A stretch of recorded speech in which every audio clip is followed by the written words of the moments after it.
Dari arah timur, ribuan massa menyerbu dengan membawa senjata. Assalamualaikum warahmatullahi wabarakatuh. Halo teman-teman, selamat bergabung di YouTube channel aku, Farida Ania. Di sini aku akan membahas seputar kasus misteri, cerita horor, dan sejarah. Cocok nih buat kalian yang suka berbau misteri. Jadi, jangan kemana-mana, tetap standby kita. Let's go!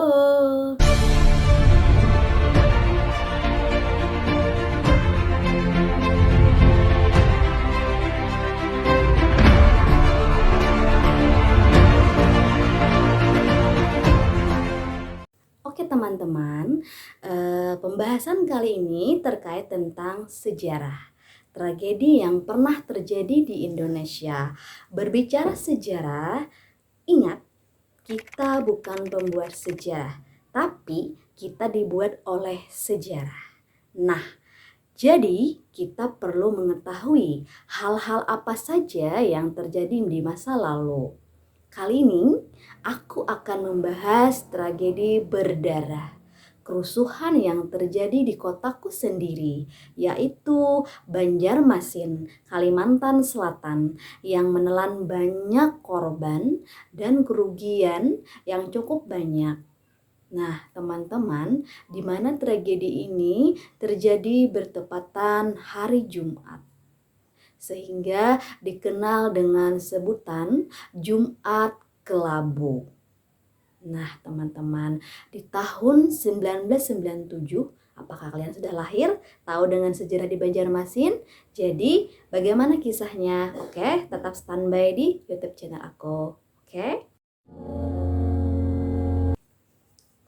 Ingat teman-teman, di tahun 1997 merupakan pemilihan umum terakhir kali ini yang diselenggarakan pada masa Orde Baru. Pemilihan dilaksanakan secara serentak pada tanggal 29 Mei 1997 untuk pemilihan anggota Dewan Perwakilan Rakyat atau disingkat DPR. Pemilihan umum ini diikuti oleh dua partai politik dan satu golongan karya, yaitu Partai Persatuan Pembangunan atau P3, golongan karya atau Golkar, dan Partai Demokrasi Indonesia atau PDI. Di masa zaman dulu hanya 3 partai yang berkuasa, PDI, Golkar, dan P3. Nah, teman-teman, di sini saya akan membahas bagaimana cikal bakalnya terjadi tragedi Jumat Kelabu, yaitu diawali dengan adanya isu yang mengabarkan bahwa akan ada nada kerusuhan besar yang akan terjadi di kota Banjarmasin. Nah, teman-teman, isu ini menyebar sebelum diadakannya pemilihan umum, yaitu DPR, pemilihan DPR tadi. Kerusuhan dikabarkan akan terjadi pada tanggal 3 Januari 1997. Massa yang akan datang dikabarkan berasal dari luar kota dan hendak melakukan unjuk rasa yang berpotensi menimbulkan kerusuhan. Isu ini, teman-teman, mengakibatkan banyak pertukuan tutup. Lantaran ada juga desas-desus bahwa toko, swalayan, dan mall atau plaza yang terkenal di masa itu di Banjarmasin dikenal dengan Ramayana akan menjadi sasaran amuk massa. Karena itu, para pedagang terpaksa menutup toko dan pemulungan karyawan mereka lebih cepat. Nah, teman-teman, namun kerusuhan itu terbukti hanya isu belaka, teman-teman. Nah, bermula dari kampanye Golkar pada tanggal 23 Mei 1997 bertepatan pada hari Jumat. Pada hari itu berlangsung putaran terakhir masa kampanye pemilu. Dalam rangka menyambut pemilu 1997 akan ada acara besar yang diadakan pusat kota Banjarmasin. Nah, salah satu partai yang akan ikut dalam pemilu yaitu Golkar yang identik dengan warna kuning pada masa itu, mengadakan kampanye dengan panggung hiburan rakyat akan diadakan setelah selesai salat Jumat. Oke teman-teman, kembali lagi kelanjutannya. Mulai sekitar pukul jam 9 pagi, kegiatan kampanye sudah semerak. Warna kuning ada di mana-mana. Golkar membagi-bagikan sapu tangan bergambar beringin dan bekal nasi bungkus. Masing-masing berjumlah 10.000. Sasaran kampanye ialah para buruh, tukang becak, tukang ojek. Pada sekitar pukul 11, kampanye membagi-bagikan nasi bungkus dan sapu tangan selesai. Pada sekitar pukul 12 atau tengah hari, umat Islam menjalankan ibadah sholat Jumat. Sewaktu ibadah berlangsung, sebagian masa kampanye Golkar yang umumnya terdiri dari anak-anak muda dan remaja masih berkampanye. Mereka berputar-putar keliling kota dengan melintasi sepeda motor. Banyak di antara sepeda motor itu knalpotnya dicopoti. Dan suara raungan-raungan mesin motor dirasakan sangat mengganggu ketenangan mereka yang sedang beribadah. Nah, teman-teman, di sini puncaknya ketika anak-anak sepeda motor tersebut melewati Masjid Nur di Jalan Pangeran Samudra. Masjid ini terletak di daerah basis Partai Persatuan Pembangunan atau P3. Di mana partai P3 ini ikut juga dalam pemilu tahun 1997. Nah teman-teman, menurut sumber dari tim Lembaga Bantuan Hukum Nusantara atau LBHN cabang Banjarmasin yang melakukan investigasi ke lapangan ketika masa yang akan berkampanye itu melintas. Jamaah salat Jumat yang meluber sampai ke jalan itu masih sedang membaca doa.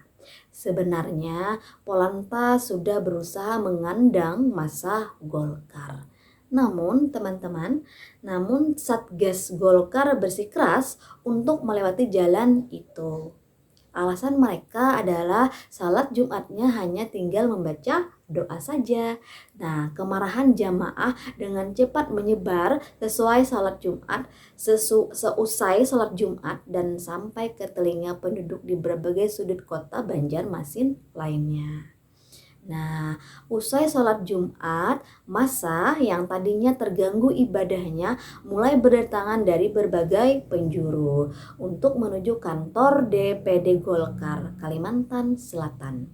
Terjadilah kerusuhan di depan kantor DPD Golkar Kalimantan Selatan. Kabar itu segera tersiar dan massa berdatangan tanpa bisa dibendung. Mereka akhirnya bentrok dengan Satgas Golkar yang rata-rata berasal dari Organisasi Pemuda Pancasila dan VKPI. Karena massa terlalu banyak, Satgas Golkar terpaksa mencari jalan selamat. Namun akibatnya ada 6 mobil peserta kampanye Golkar yang dibakar. Di depan kantor Banjarmasin Pos, dari arah timur, ribuan massa menyerbu dengan membawa senjata aneka macam. Terutama mereka berlari-lari ke arah lapangan Kamboja, tempat kampanye Golkar akan dilangsungkan. Di sepanjang jalan, samudra bendera spanduk, umbul-umbul Golkar diturunkan dan dibakar. Di sana mereka bergabung dengan massa penyerbu yang mula-mula muncul di pinggir lapangan. Nah teman-teman, massa kembali bergerak merusak dan membakar gereja-gereja di sepanjang jalan-jalan itu. Hampir semua tuku milik keturunan Tionghoa ataupun Cina di bumi hanguskan oleh massa. Namun, toko-toko milik orang Banjar selamat. Saat itu, jalan tertutup oleh pawai massa dengan atribut P3. Pada saat kejadian di tengah berlangsung, banyak simpatisan Golkar dari luar kota berdatangan. Mereka tidak mengetahui bahwa telah terjadi kerusuhan di Banjarmasin. Banyak dari mereka yang baru masuk ke dalam kota langsung diserang massa. Nah, teman-teman, sebagian lagi tidak sempat masuk karena ada imbauan dari masyarakat dan aparat, sehingga mereka bisa kembali dengan selamat ke rumah masing-masing. Tidak diketahui jelas dari mana datangnya, tapi kerumunan massa perusuh semakin lama kian membesar.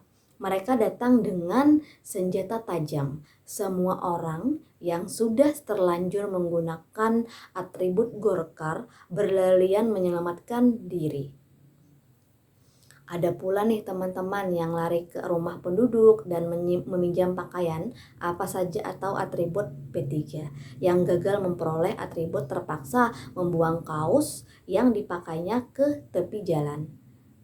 Keadaan memang begitu mencengkam, sampai-sampai ada beberapa orang berlarian hanya dengan mengenakan pakaian dalam.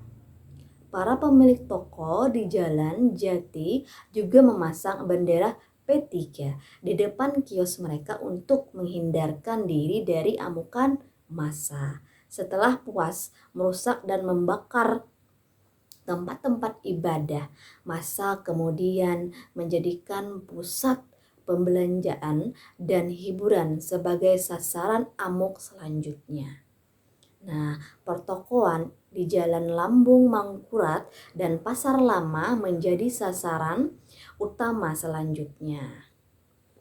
Gedung Junjung Bui Plaza yang berlantai 8, di dalamnya terdapat pusat perbelanjaan, hotel Kalimantan, dan kantor-kantor perbankan dirusak, dijarjah dan dibakar. Beberapa karyawan Bank Livo yang sedang berusaha menyelamatkan uang nasabah dikalungi celurit oleh massa. Para penyerbu pun menggesak semua uang itu. Nah, teman-teman, sejak pukul 15.00 jam 3 sore, listrik pun padam, menambah suasana mencengkam dan kerusakan meningkat dengan cepat. Kerusakan menjelar kemana-mana. Massa terus melakukan penggerusukan sambil meneriakkan yel-yel P3. Beberapa orang mengenakan atribut PDI. Sekitar pukul 5 sore Wita, massa bergerak kembali ke arah DPD Golkar. Tetapi tidak langsung ke sana. Mereka mampir kembali ke Junjung Bui Plaza. Genset Junjung Bui Plaza dibakar dan gedung 8 lantai tersebut akhirnya terbakar. Nah, teman-teman, di sini sudah memasuki malam hari, jadi di sekitaran Banjarmasin telah terjadi pukul 8:30 Wita. Massa beramai-ramai ke arah supermarket Mitra yang merupakan pusat pertokoan terbesar di Banjarmasin, yaitu letaknya di Jalan Sumatera. Massa berhasil masuk dengan menerobos blokade keamanan. Isi gedung dijarah dan dibawa lari. Gedung itu sendiri telah terbakar sekitar pukul 20 Wita. Dan apinya menyala sampai pukul 9. Keesokan harinya, massa terus mengamuk dan menggobrak-gabrik isi gedung. Pada saat itu, tersiar kabar bahwa pasukan keamanan diperbolehkan untuk menangkap dan menembak di tempat. Tetapi pasukan keamanan tidak melakukan apa-apa. Akhirnya teman-teman, massa yang lengkap dengan berbagai senjata tajam itu terus mengamuk. Pukul 22 Wita, tepat pada pukul 10 malam, 1.000 orang pasukan bantuan dan datang dengan 3 pesawat Hercules. Menurut laporan LBHN, Banjarmasin itu tidak diketahui dari mana mereka berdatangan.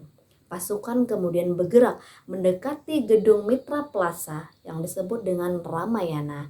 Mereka menghalau massa yang masih ada di gedung itu. Sekitar pukul 23.00 tepat jam 11 malam Wita, saat massa di gedung Plaza sudah terkepung oleh pasukan Kopassos ya, massa lain menuju keluar kota dan menjadikan rumah-rumah calon legislatif Golkar sebagai sasaran untuk selanjutnya.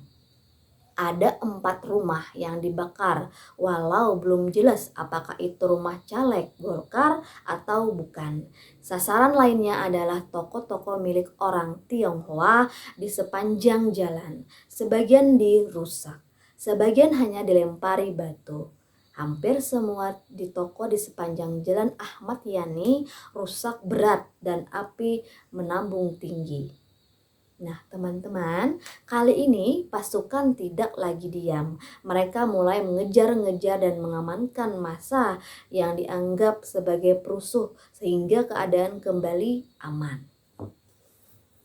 Pada malam harinya, jumlah gerombolan massa menyusut. Listrik masih padam dan seluruh kota dalam keadaan tetap gelap gulita.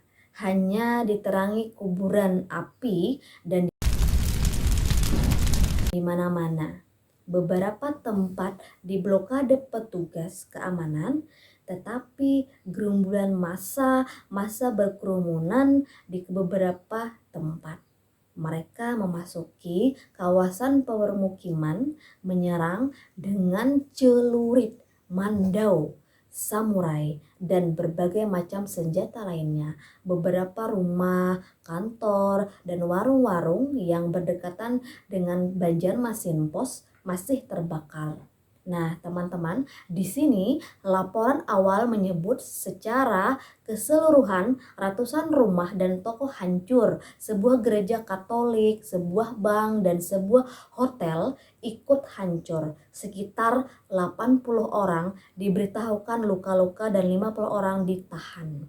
Namun, sekitar pukul 1 malam, itu pada jam waktu kita dini hari pada Sabtu 20 Mei, massa bergerak keluar kota karena semua jalan sudah diblokade oleh pihak keamanan. Suasana semakin tegang, khususnya di pusat kota. Semua listrik padam dan baru menyala sekitar pukul jam 9 pagi pada hari Sabtu. Kemudian pasukan keamanan sekitar pukul 3 Wita menggeledah Kampung Kelayan. Kampung ini merupakan kampung terpadat di Banjarmasin dan dikenal banyak preman. Ada 1995 orang yang diamankan oleh Mapolresta Banjarmasin. Kondisi mereka babak belur dan hampir semua menjadi sulit untuk dikenali wajahnya. Hingga keesokan harinya, pada hari Sabtu pagi, api masih menyala di komplek Plaza Mitra yang disebut dengan Ramayana. Evakuasi baru bisa dilakukan sore hari ketika sebagian api sudah padam. Kapolda Kalsel memberikan laporan kepada Kapolri mengenai kemungkinan terdapatnya sejumlah mayat yang terbakar hangus di dalam kompleks pertokoan. Nah, para pejabat dari Jakarta yang sedianya berkampanye diterbangkan kembali dari Banjarmasin. Kemudian ada pengumuman berlakunya jam malam di Banjarmasin pada saat itu. Mulai dari pukul 8 malam hingga 5 selama 5 hari masih tenang kampanye. 24 sampai 29 Mei 1997. Nah, teman-teman, akibat peristiwa ini banyak memakan korban. Ratusan penduduk tewas dan luka parah. Belum termasuk yang luka-luka ringan, 123 korban tewas, 118 orang luka-luka, dan 179 lainnya hilang tanpa diketahui. Selain itu, teman-teman, itu merugikan kerugian material, ratusan rumah, toko, gedung, dan bangunan lain hancur dan rusak. ratusan mayat dan kerusuhan ini akhirnya dikuburkan secara massal di Komplek Pemakaman Landasan Ulin di Tengah, Kecamatan Landasan Ulin, Banjarbaru, yang terletak 22 km sebelah tenggara Banjarmasin. Di sana kita juga akan menemukan kayu yang tertancap dengan tulisan Makam Massal Jumat Kelabu 23 Mei 1997. Oke. Nah, itulah tadi salah satu peristiwa kelam yang tercatat dalam sejarah Indonesia terjadi di Banjarmasin, Kalimantan Selatan. Meskipun peristiwa ini tidak banyak dikisahkan seperti halnya kerusuhan Sampit, kerusuhan Poso, atau kerusuhan Mei 1998. Namun, dampak yang diakibatkannya menjadi salah satu yang terburuk menjelang berakhirnya Orde Baru. Bagi kalian orang Banjarmasin, bisa komen. Mungkin sebagian dari kalian tahu cerita Jumat Kelabu ini. Oke teman-teman, sampai di sini jangan lupa like and comment, subscribe. Nah, di situ tadi sejarah bagaimana Jumat Kelabu. Oke. Assalamualaikum warahmatullahi wabarakatuh.